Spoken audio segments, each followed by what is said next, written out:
Well, let's be realistic and ano lang ako. Ma'am, is there something for the Filipino people to worry about former president? Kasi ang mga Pilipino talaga mahal na mahal si Pangulo. Tama. At saka they really want him to be... Pagdasal mo. Pagdasal natin na. Pagdasal mo kasi kung ako nga, marami akong maintenance. 55 anyos. Datos. Pero kung si Senador JV Ercito ang tatanungin, dapat ituloy ng Senado ang pagdinig. Paalala ng mambabatas, ang pagdinig sa impeachment complaint ay bahagi ng kanilang mandato batay sa saligang batas. The Senate is duty-bound to convene the impeachment court according to our Constitution. Kumbaga, ano namin yan?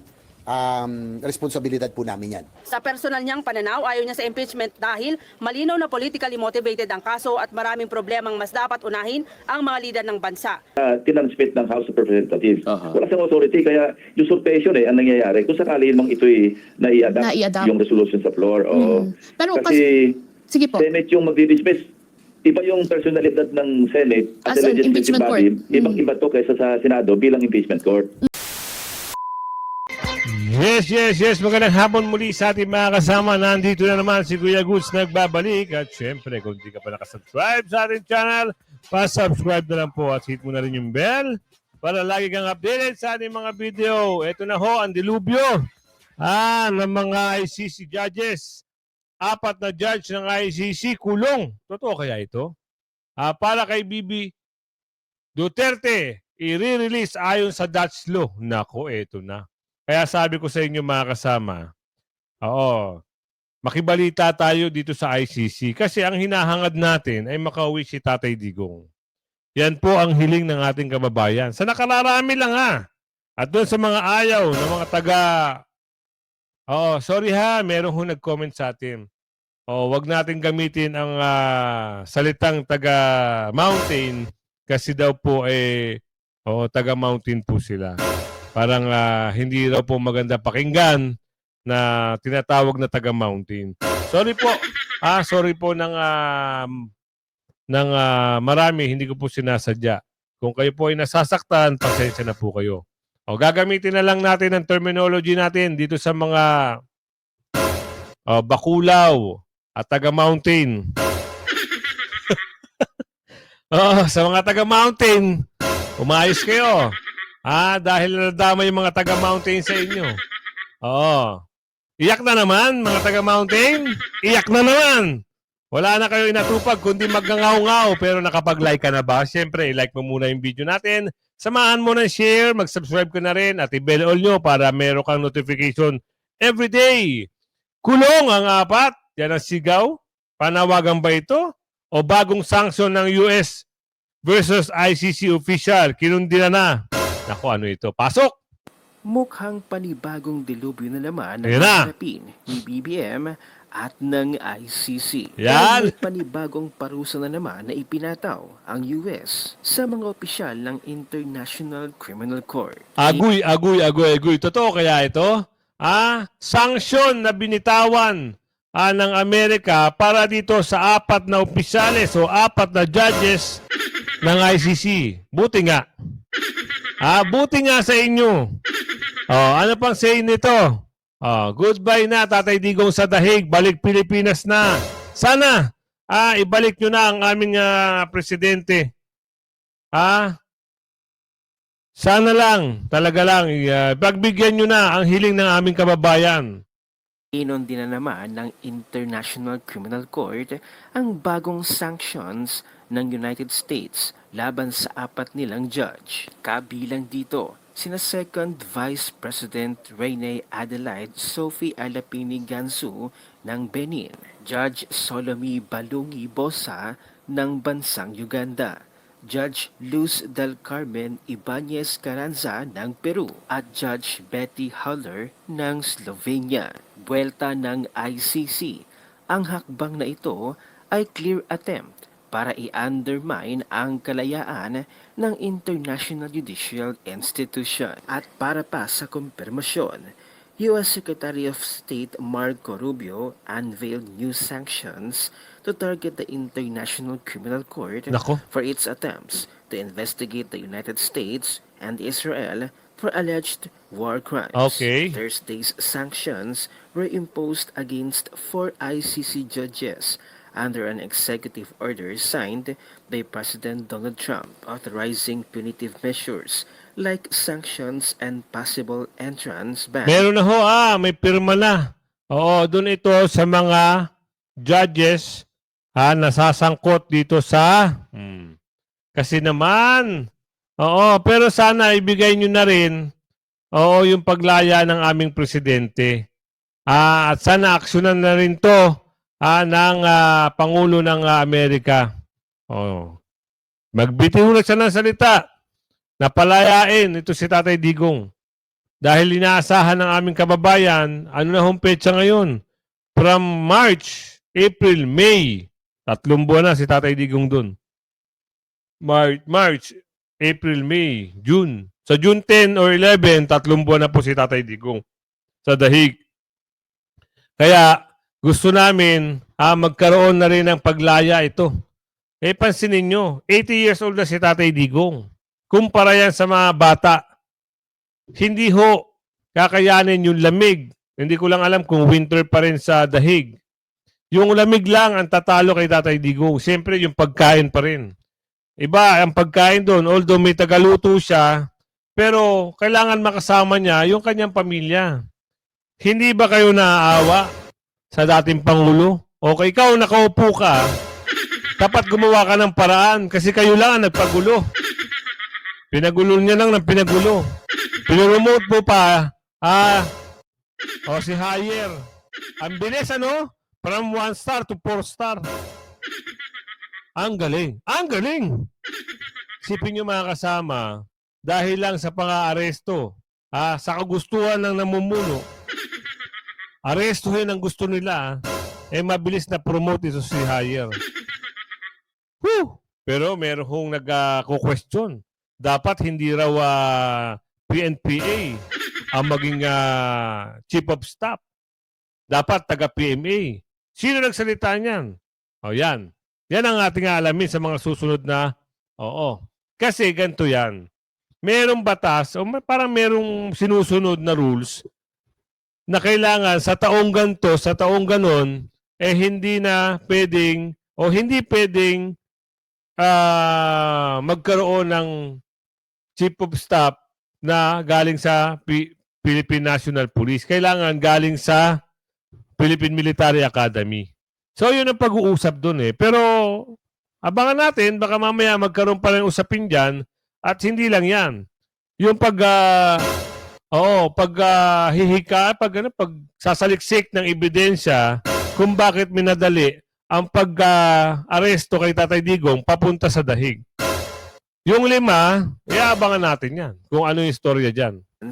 For the ICC because of its illegitimate and baseless actions targeting America and our close ally Israel. The February executive order was already used to sanction ICC Chief Prosecutor Karim Khan. At dahil sa patuloy na kinakarma na ngayon ng International Criminal Court ay ayon sa isang Dutch law ay pwede talagang ma-release si dating Pangulong Duterte mula sa ICC detention. Kaya't sa nangyayari ngayon sa ICC at sa patuloy pa rin na issue ng impeachment trial ni Vice President Sara, malinaw na talagang ito ay isang divisive. Halos ito na ang pinag-uusapan palagi ng headlines ng mainstream media at social media. At ang mga politiko nagbibida-bida. Ang Supreme Court na lamang ang inaasahan ng taong bayan. Dahil ang taong bayan na mismo ay tila hindi na nagtitiwala sa mga politiko since ang lahat ng kaakibat na usapin ay tungkol sa batas, sa due process at constitutionality. Ang Supreme Court na lamang ang inaasahan ng taong bayan na itong Supreme Court magbigay na rin ng utos o mandato na aksyonan ang pag-uwi ni Tatay Digong dahil kung hahantayin nyo ang namumuno, wala hong balak yan. Ang kagustuhan lang niyan, mamerwisyo na mamerwisyo. Yan ang sabi ni Aling Ledesma. Diba? Sa palagay nyo mga kasama, ito bang sa pagbibigay ng sanction dito sa 4 na judges ng ICC, masasama ba si Tatay Digong pauwiin? Ayan ang hiling natin. Hinihiling natin yan, matagal na. Kasi 3 buwan na si Tatay Digong, magtatatlong buwan na, wala pa ring linaw. Wala pa ring linaw eh. Sipin nyo, mantakin nyo, itong mga 5 anong tawag doon? Support? Plano? Ano ba tawag doon? Oo, sila, ayan dyan, mga nagyayabang pa. Pero hindi pa natin nakikitaan sa bagay kasi wala pang wala pang proper na upo yung mga nanalo. Baka mamaya by June 30 mapag-usapan na yan. At mabigyan na ng linaw kung kailan pa uwi si Tatay Digong. Sana po umaasa tayo na kasi nabalitaan nyo ba yung kay Madam Hanlet? Hanapin ko mga kasama Kasi merong tawag dito, merong interview sa kanya. Oo. May interview na si Tatay Digong, alam niyo naman, ito ipapasok ko para malaman natin kung ano yung balita dito. Interview to sa kanya nang itanong ni Miss Hanelet Aves kung kumusta na ang health ni Tatay Digong. Ito ang kanyang sagot. Kaya gusto ko rin malaman nyo, baka hindi nyo pa ito napapanood, Check mo na kaya eto na. dapat dalian na nilang file. Unless gusto nilang mamatay dyan, so it's going to be in the hands of BBM. Okay. Thank you, ma'am. Kumilos na kayo. Huwag nyo na hintayin. Nakakairita ka kayo. Nakakairita yung mga yung mga nakaupo. Ano gusto nyo? Baka mamaya magulat kayo. Sabi ni Aling Lorraine. Baka magulat kayo pag pinabayaan nyo pa si Tatay Digong dyan. Is there something... Gusto mo na, do you only God knows, di ba? May 100 years old pa ba yung 80 years old? Meron kami mga pasyente. Ay, grabe. 80 years old, 100. Si Enrile Let's be realistic. 98, tas Enrile, 100 tas Enrile. Pero let's be realistic. Ano lang ako. Ma'am, is there something for the Filipino people to worry about former president? Kasi ang mga Pilipino talaga mahal na mahal si Pangulo. Tama. At saka they really want him to be... Pagdasal mo. Pagdasal natin na. Pagdasal mo kasi kung ako nga, marami akong maintenance. 55 anyos ko. Tapos, ang ko ngayon, ang hormones ko ngayon, nakita yung pag tanggal ko tong yung lahat, hewa ang aking ang aking aking hormones stress because of the siguro stress. yan Haywire, so lalo na yung nandun sa loob, 80 anyos. Yung medicine kaya na nainom niya ba na? Yan ang hindi ko pa alam yan. Mga medicine. Narinig nyo. Madaliin nyo na lang para makauwi na si Tatay Digong namin. Oo. Eto. Taong bayan na sinisi ang impeachment, hindi daw kay baklita rin ata yun eh. Ito ipapakita ko sa inyo Ano yung usapin dito? Pasok. Tila nagsisimula na nga ang bloodbath na sinasabi ni Vice President Yan! kahit hindi pa tuluyang nagsisimula ang impeachment trial. Ang bloodbath ngayon ay sa pagitan ng mga senador at kongresista. Ito ay nang matapos masupalpal ni Cheese Escudero ang mga congressman na sunod-sunuran sa sinasabi at iniuutos ni Speaker Martin Romualdez. Yan! Katulad ng inaasahan, maraming tinamaan dahil marami agad nag-react na hindi raw sila sunod-sunuran. Siyempre, katulad yan ng pagtanggi nila noon sa usapin ng People's Initiative. Yan mga hindi kumari sunod-sunuran, baka natapalan na naman. 2 salapi, $1, ₱1. Wag nyo lokohin ang taong bayan, mga bakulaw kayo. Alam namin na mga karakas nyo, mukha kayong pera. Sunod-sunuran lang talaga kayo dyan sa amo nyo si Lulong. Meron nga nagsabi, hanggang kailan kayo dyan? Lalong-lalo na si Lulong. Sana nga meron maghain ng impeachment patungkol dito kay Lulong. Para matapos na ang karera nito. Akala mo, bait-baitan nung dati. Nag-self-proclaim siya siya raw yung gagawing speaker. Totoo nga naman. Ginawa siya speaker dahil in good terms pa sila noon. Ngayon, iba, mas traitor pa sa traitor, sabi ni Aling Ledesme. Matindi. At nangangarap pa, maging presidente ang mama. Diyos ko naman, Marimar. Wag nang mangarap. Sayang. Sayang ang pera ng kaba ng bayan kung sa inyo lang mapupunta. Diba? Uubusin nyo lang uubusin. May utang pa. Wala nang tinira. Pato-pato. Pati pato, ubos. Kawawa ho ang bansang Pilipinas. Ano? Mangilang-ilang mga durobo at bakulaw ang nakikinabang. Yan ang kagustuhan nila. At lang ito pa matindi. Ang utang ng Pilipinas, trilyon. Aray ko, agoy-agoy. Mariing itinanggi ng ilang mambabatas na sila ay dinidiktahan ni House Speaker Martin Romualdez. Tugon ito ng mga kongresista sa pasaring ni Senate President Francis Escudero kay House Speaker Ferdinand Martin Romualdez sa gitna ng issue ng impeachment case laban kay Vice President Sara Duterte. Ayon kay Bataan Representative Geraldine Roman, kung tutuusin ay tahimik daw ang speaker sa usapin ng impeachment, at nung isang araw lamang niya sinabi na hintayin ang desisyon ng Senado ukol sa impeachment. Ha? Nakakatakot yung tahimik na yan. Huwag na natin pagkukulan ng pansin yan kasi, ipagtatanggol nila yan. Wala kayong magagawa dyan kasi nga, siyempre, pagkaalyado ka nila, sila magkakampihan. Pero pag hindi ka kaalyado, ikaw ang titirahin. Ano na ginawa nila? Kay Congressman Tebes, natatandaan nyo? Hindi nila kaalyado at pumapalag si Congressman Tebes, ayun. Talagang pinaghahanap, pinagpilitan, hanapin, kahit mayroong asylum yung tao, naghihintay ng tawag dito, naghihintay ng ma-approve. Bakit yung iba? Si Karma. Bakit hindi nyo hanapin? Siyempre, kakampi nila Diba? Ayun, nasa Amerika, alam nila kung nasaan. At naghahanap din na asylum. Ano? Ang galing, ano?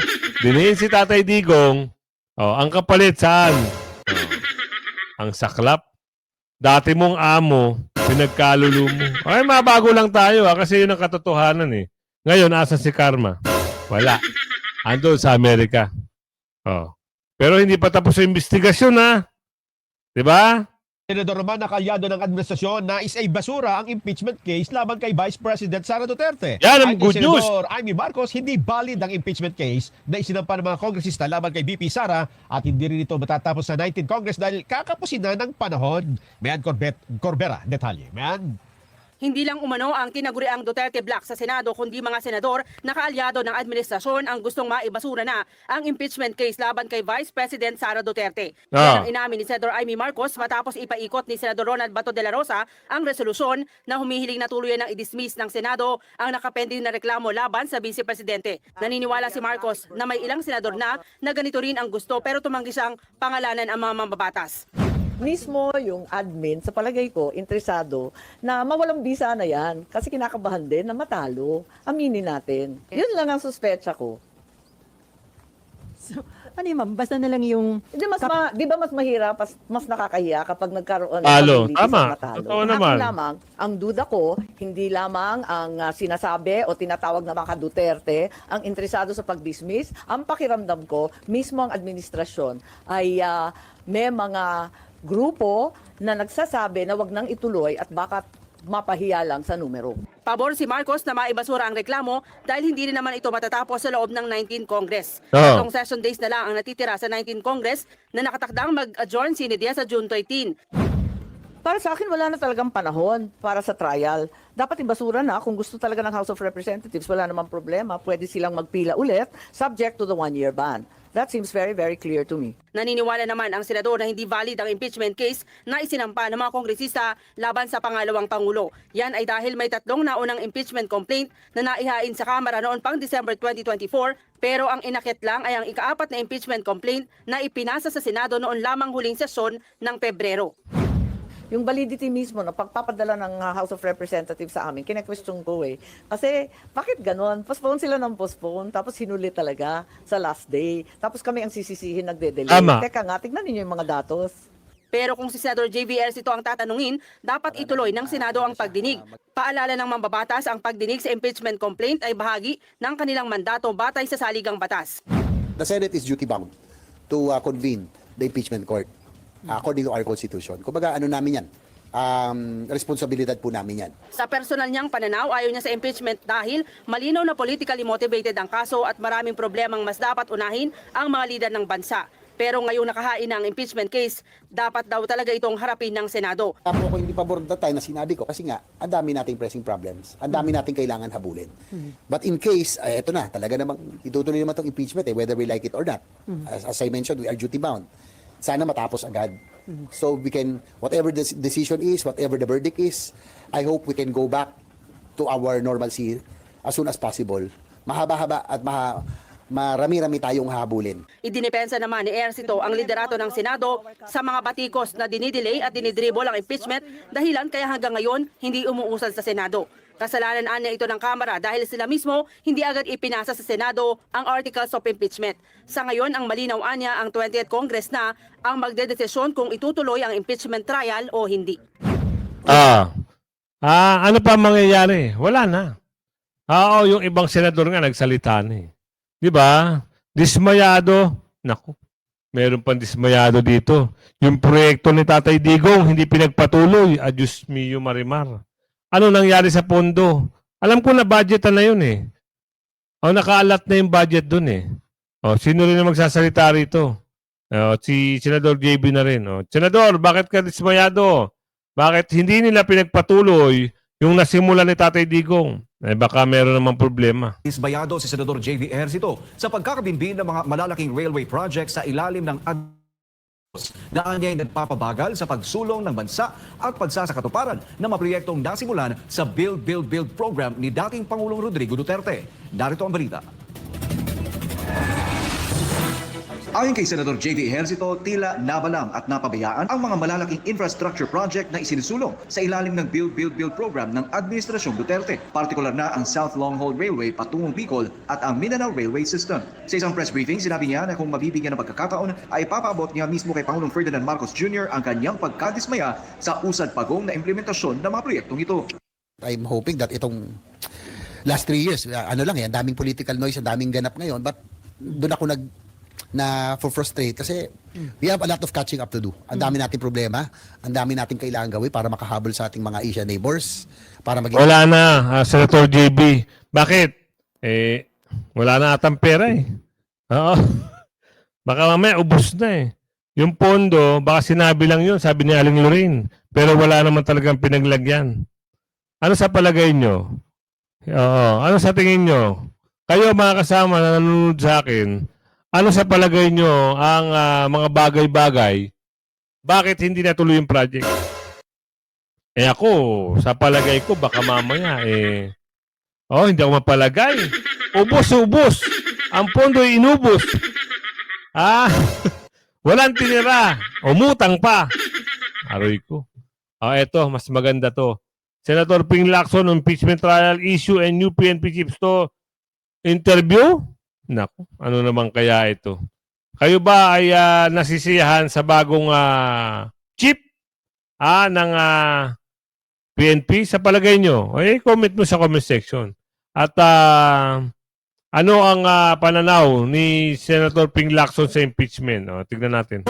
Si Senator-elect Panfilo Ping Lacson. Senator Ping, magandang umaga po sa inyo. Si Wes Pito at si Weng. Welcome po sa ASPN. Good morning po. Good morning. Good morning, Wes. Good morning, Weng. Good morning po. Good morning. Good morning, Wes. Good morning, Weng. Sa mga taga-subaybay, magandang umaga rin. Opo.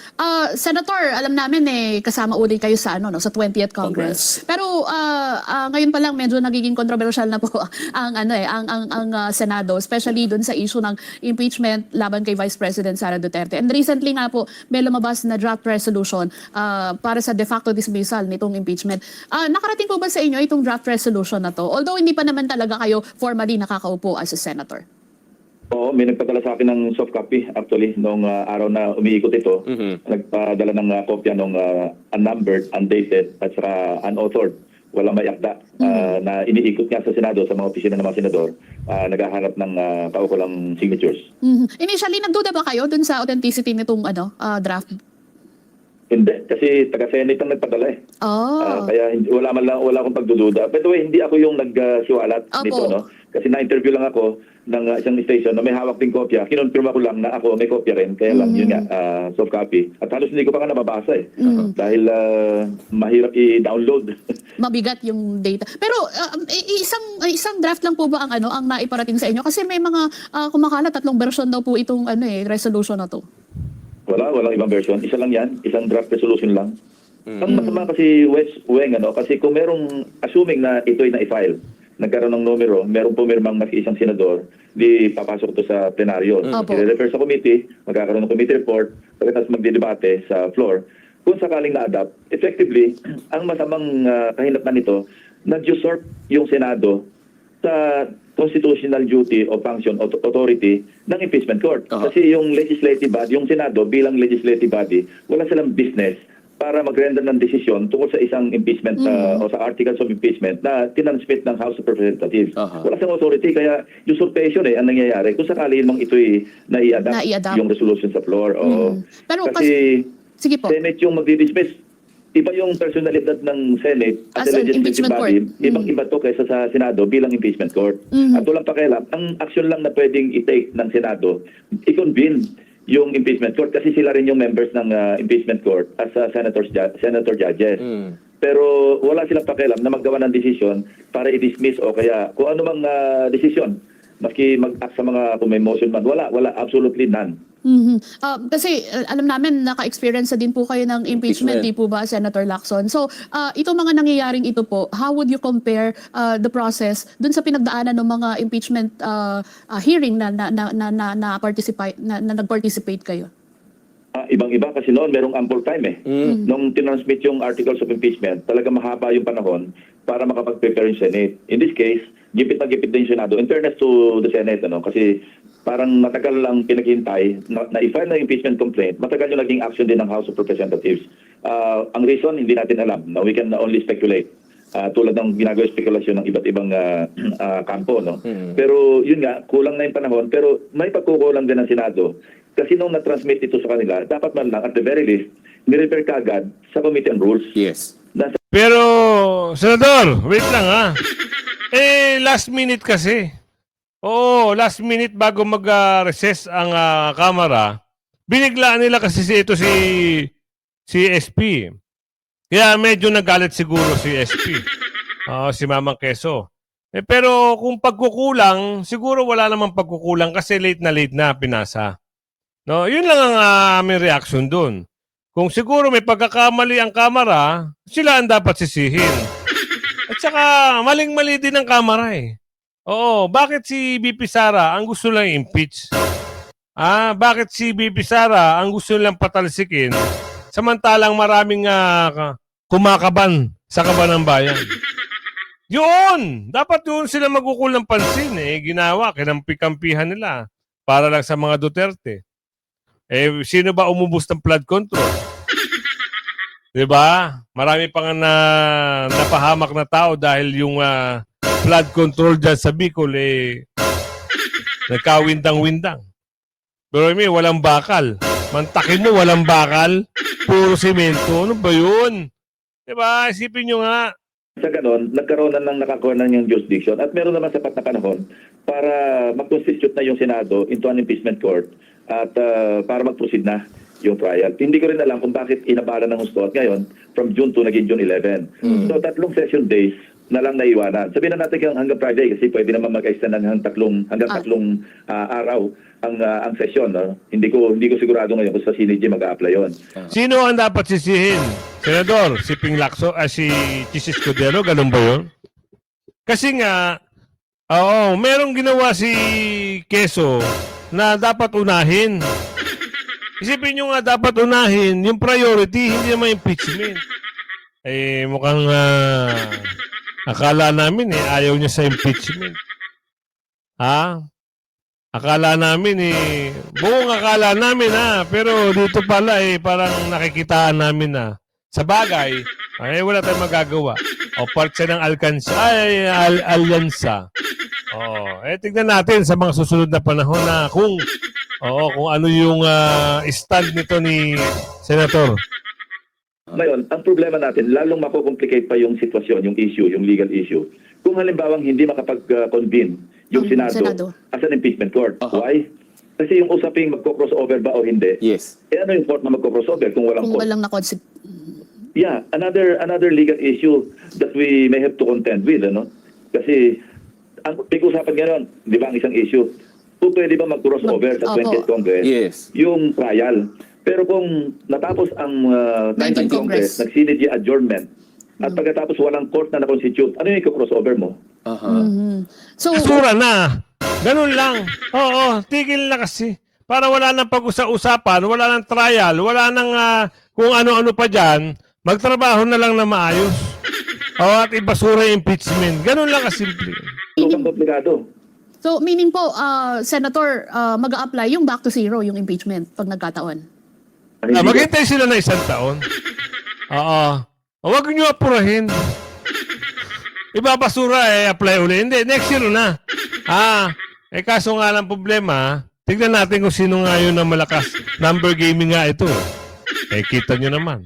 Hindi ko lang alam dito kung ano ba yung totoo. Kasi nung nakaraan, meron siyang pahiwatig na ayaw niya sa impeachment. Ngayon, parang merong... kayo narinig niyo sinabi. Bahala na kayo humusga. Pag umabot ka sa video ito, sabihin mo kung nasaan lugar ka. Shoutout po sa iyo ng bonggang-bongga ha. Kaya like, share nyo yung video. Hanggang sa muli. Bye-bye!